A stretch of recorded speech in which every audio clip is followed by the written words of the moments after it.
What is up, everybody? I know it's been a long time, but this has been with another crypto update here, and I'm going to work on H bar. And I thought I'd do something a little different here.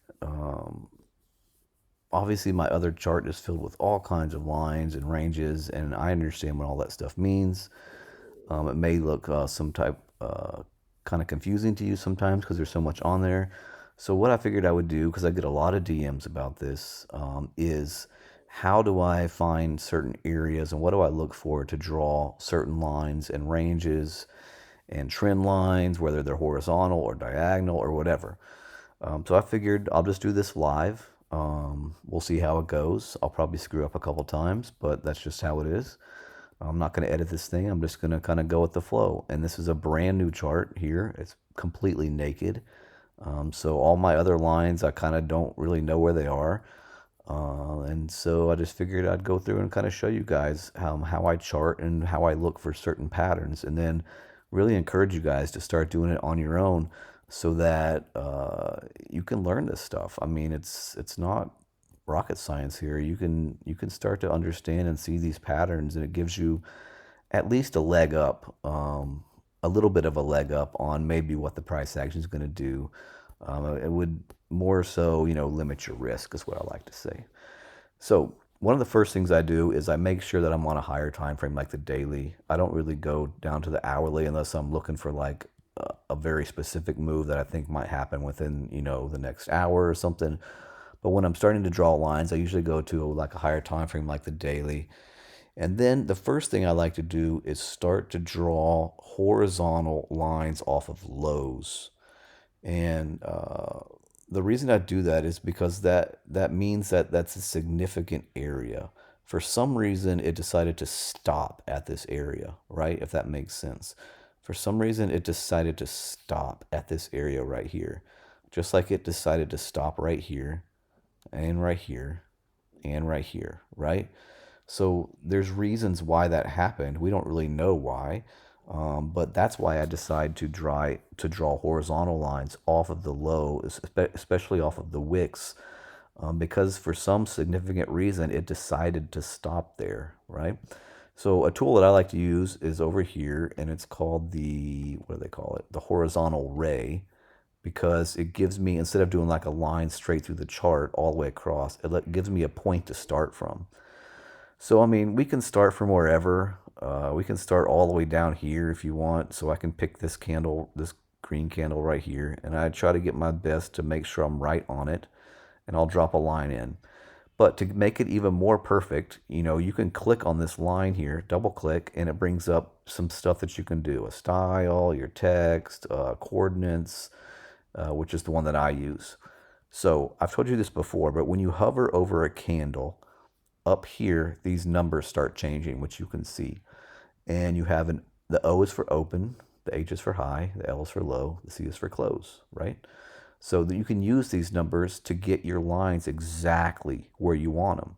So I can hover over this candle and look up and see that the low, which is like this area right here, make sure you're on the right candle. I can make sure I can see that the low is 0.0764. So then I can come in here, double click, and go to coordinates, 0.0764. And then I push OK, and it puts it exactly on this low, which is kind of important if you're drawing these horizontal lines. And this is a significant line to draw, I guess, because of look how much action this was. Now, this is the daily candle, so there's all kinds of action here. So this is a good area just to draw. That's our lowest kind of low. I mean, we could draw down here if we wanted, but I'm not even going to do that. We could draw here too if we wanted, but I'm probably going to just skip that because this would kind of turn into a range in here.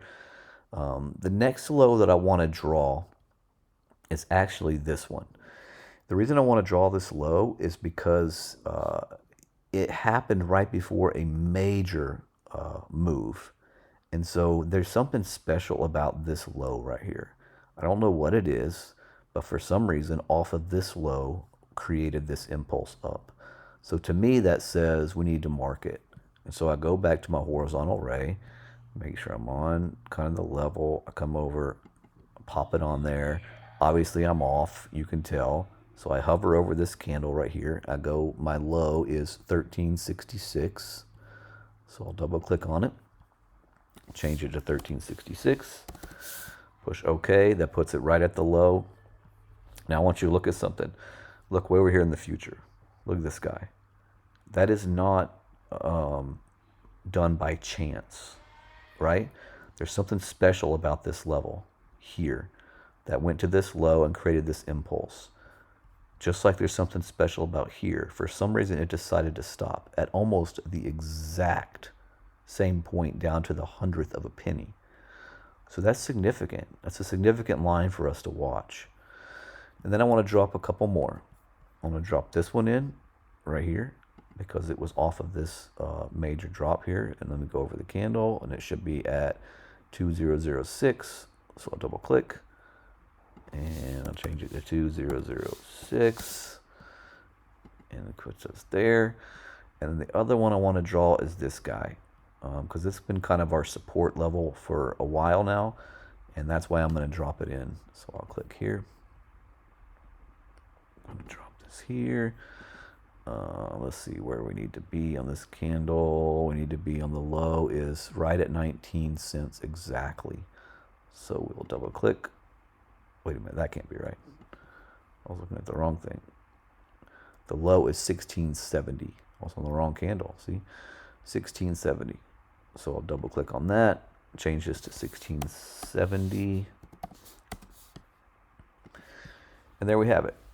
So these are the horizontal lines that I wanted to draw, and you can see the significance of them. Besides this one, I mean, this is kind of like our lowest low right here that I'm really even concerned or thinking about. I'm not really drawing these because they don't really interact with anything. This one's the most significant, I think, because of this little cluster here of days that somehow created this big move up. Then we had our first big drop down, which is here, followed by our second big drop down, and which has been our support that has held through since, June 20th or so. And we've tested it multiple times, and it's continued to hold. So I think that's significant and worthy of being on our chart. I love this. I love this low and this wick. I mean, that's just so cool to me that from here, from the beginning of March all the way over to almost the end of June, that it comes down to almost 100th of a penny and hits this level. So there's something about this level here that's important, that created this move, that created this bundle and this bundle of candles.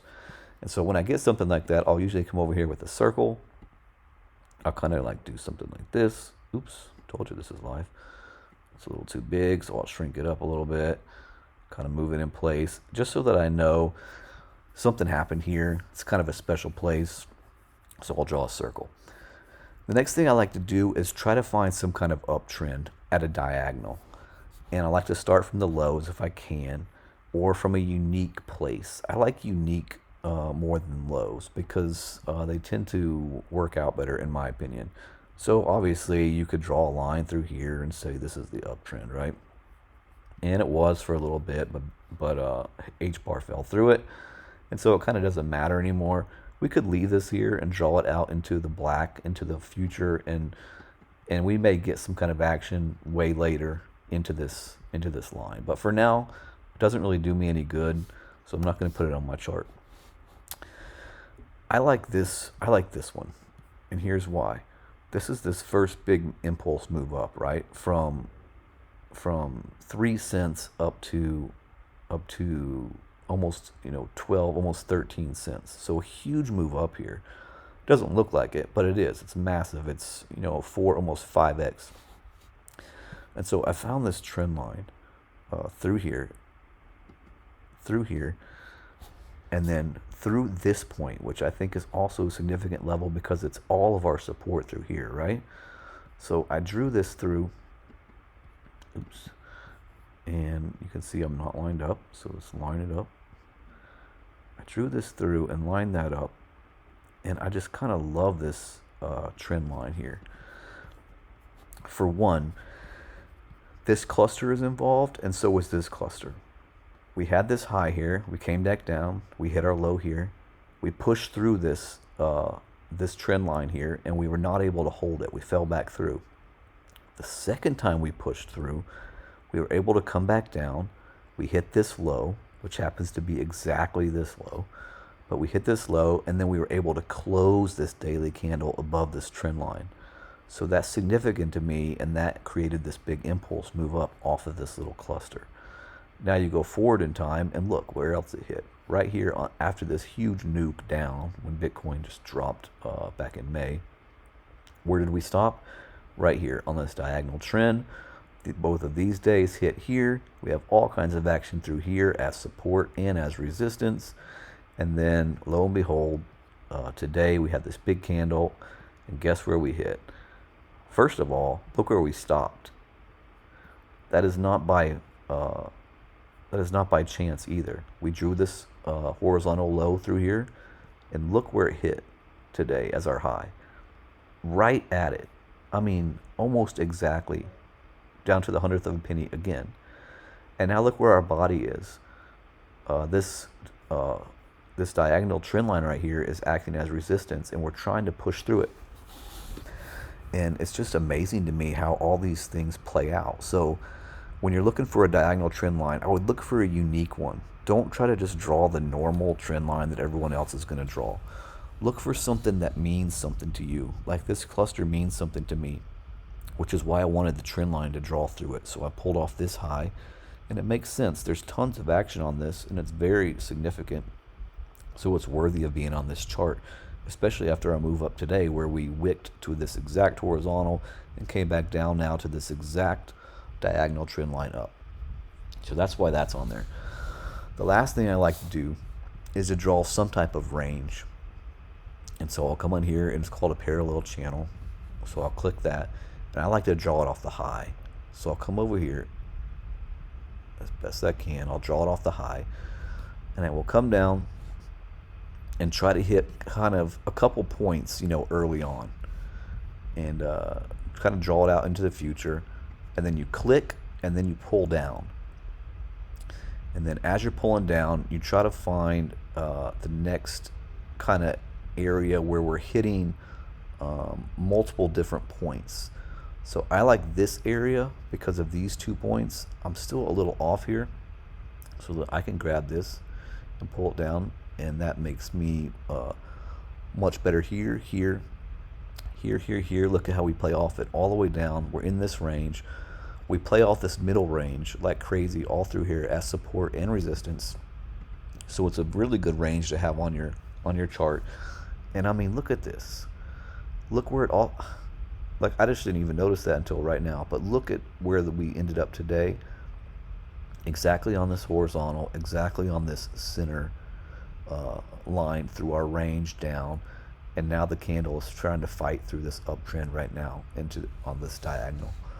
So that's kind of how I draw my charts. This is where I get the information from. I look for significant places to draw horizontals from, usually on low wicks. I look for a unique uptrend line to draw that has multiple areas of touches and of action. And then I like to draw a nice big range down if I can, and see where the action lines up in these certain areas. And sure enough, we have a lot of action, and we have a lot of lines and touches that are really playing out right now.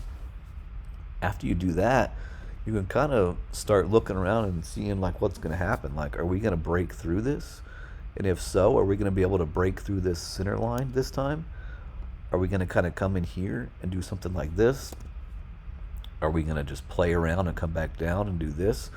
Will this support line hold again? Or will we fall back down to this one? There's all these different things that you can look for and watch for as these candles form to see what could happen in the future. If we come up into here, when we break this center line, our center line here, or not our center line, but this horizontal line, then we come down and retest it, then I would expect at least a run up to here, right? And then who knows what happens after that. So that's how I do my charts. That's a way for you to kind of look and see maybe what's coming up in the future, or at least give you an opportunity to kind of limit your risk. So hopefully that helps. This is a nice, clean, new H-bar chart. You can start dropping MAs in here, Bollinger Bands in here, but it starts to get messy. Sometimes you just want a nice clean chart like this. So hopefully that helps. You can see right now, if we zoom in, we are barely jumping. Oops, that's the other thing I hate about TradingView. Barely coming over this uptrend line here right now. We're testing it again, so it's good to know. And hang in there. You know, H-bar made a nice move here. One thing I'm looking at just after I do this chart is kind of this big old fat double bottom here on the daily, which is nice to see. So yeah. Anyway, I hope this helped out. I know it got long, but that's how I do my charts. I get a lot of questions, so I figured I'd just make a video. And until next time, peace out.